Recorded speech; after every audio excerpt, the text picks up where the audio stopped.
So hello mga kabusing, welcome back to my vlog. So for today's video nga mga kabusing, ang pag-uusapan natin ngayon ay ang PBB Collab Duo winners at syempre yung kay CJ Opiasa at syempre yung sa Mr. Pilipinas Worldwide na kung saan malapit na silang lalaban this September na nga mga kabusing, yung Mr. Pilipinas Worldwide International Philippines, Mr. Worldwide Pilipinas Cosmopolitan at syempre Mr. Pilipinas Worldwide Global mga kabusing at syempre yung si Catriona Groy at si Antonia Proshield nga mga kabusing na photoshoot doon or nag-video shoot doon sa Jurassic World Rebirth mga kabusing. So, ito muna tayo.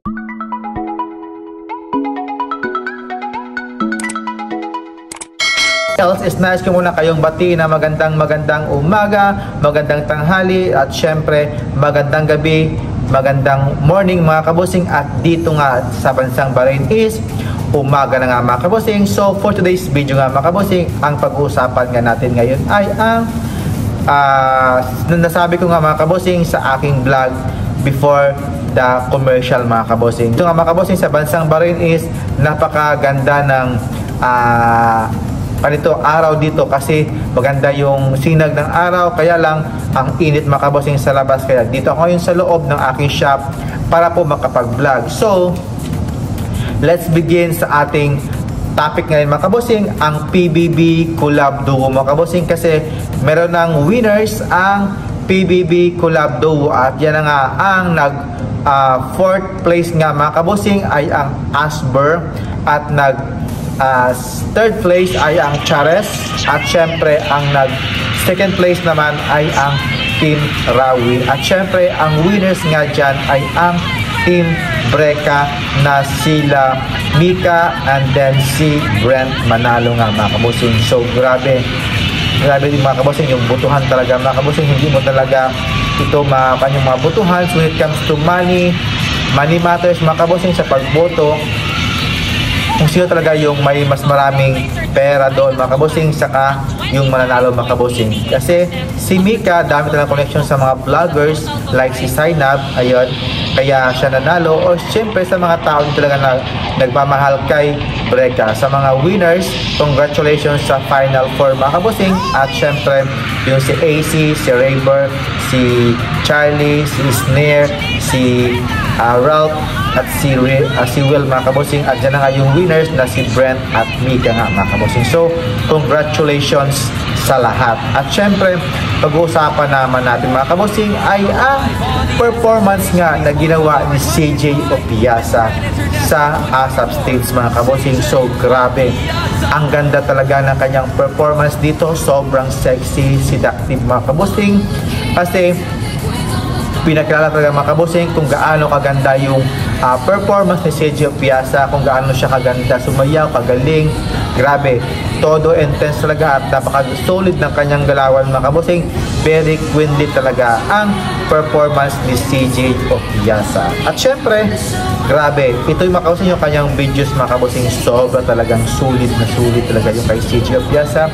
Pa-kending-kending doon, kending-kending dito, grabe, wala akong masabi sa kanyang performance niya mga kabusing. Wala akong nakitang mali sa kanyang galawan.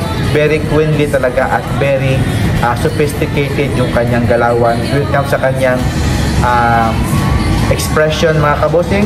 When it comes sa kanyang tangkad, grabe ang so soon mga kabusing, baka itong dancers or ng ASAP mga kabusing or magiging contract niya sa mga management contract when it comes sa TV networks nga mga kabusing, either sa GMA or ABS-CBN mga kabusing, si CJ Opiasa. Grabe, dami talaga mga endorsement, yung kanyang mga doon, tiba-tiba talaga ang Miss Grand organization mga kabusing sa kay CJ Opiasa. Mapa TV man, mapa pageant judge mga kabusing, pasarela coach, lahat talaga busy ang ating reyna na si CJ Opiasa. Syempre siya ang kauna-unahang Miss Grand International from the Philippines 2024. At syempre, pag-uusapan natin mga kabosing, si Mr. Cosmopolitan na si Kenneth Marcelino na lalaban nga dyan sa Bangkok, Thailand this September 2 to 9. So, malapit na yung kanyang laban mga kabosing at sana ay makuha niya ang titulo bilang isang Mr. Cosmopolitan 2025 na lalaban nga dyan sa bansang Thailand sa Bangkok. At syempre, ang lakas talaga ng laban ni Kenneth Marcelino when it comes sa kanyang face, body mga kabosing. Pinoy na Pinoy talaga itong si Kenneth Marcelino. At syempre, lalaban din nga dyan si Mr. International Philippines na si Kurt Bondant nga mga kabosing sa this coming September also to September 12 to 26 mga kabosing sa Bangkok, Thailand. So, what do you think mga kabosing? Makukuha kayo natin ang kauna-unahang Mr. International from Thailand-based mga kabosing na si Kurt Bondant. So, para sa akin mga kabosing, makukuha talaga ito ni Kurt Bondant ang kauna-unahang Mr. International 2025 na gaganapin sa bansang Thailand this coming 12 to 26 mga kabosing. When it comes sa kanyang body, face, behavior mga kabosing, pasok na pasok dyan ang ating pambato na si Kurt Bondant mga kabosing. Sobrang gwapo niya, ganda ng katawan, plakadong-plakado talaga yung kanyang face. So I'm sure na patok na patok ito ang beauty ni Kurt Bondant sa Bangkok mga kabosing, kasi sikat siya doon sa bansang Thailand si Kurt Bondant kasi ang gwapo naman niya, tangkad niya at ang puti niya mga kabosing. Bagay na bagay sa kanya maging Mr. International 2025. At syempre si Mr. Global Philippines naman mga kabosing na si Jeter Palomo na lalaban this coming September 25 to October 5 nga mga kabosing sa Bangkok, Thailand din mga kabosing. Grabe no, yung tatlo nating hari na lalaban sa Bangkok, Thailand this September mga kabosing. Syempre gusto talaga nating mag back to back ito mga kabosing, si Jeter Palomo kasi for the previous sa atin yung corona bilang isang Mr. Global 2024 na sila ba yung nanalo last year na sila ba yan? Alam mo mga kabosing, alam kong makapasok sa top 5 kahit hindi lang mag back to back, at least makakapasok tayo sa top 5. Solid na solid talaga mga kabosing ang laban nito ni Jeter when it comes sa kanyang performance naman sa body, sa intelligence.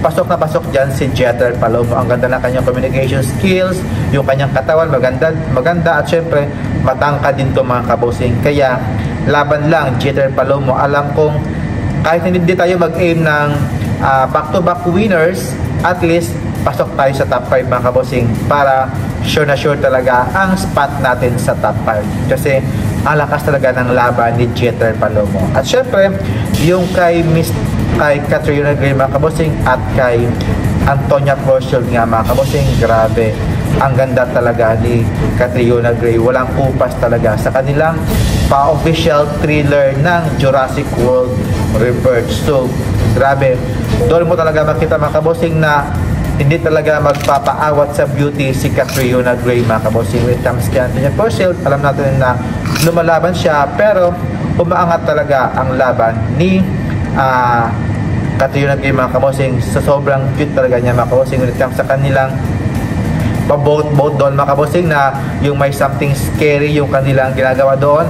Grabe, sobrang intense niya mga kabosing yung kanilang pa-thriller doon kasi sa Jurassic World Rebirth sa ginanap doon sa Thailand yung kanilang pa-thriller kasi opens na in cinemas yung Jurassic World Rebirth. So maraming salamat mga kabosing and thank you for watching mga kabosing and see you in my next vlog. Keep safe po, God bless and kap and shukran mga kabosing. Bye bye. Assure mga kabosing and muharram. Bye bye. God bless.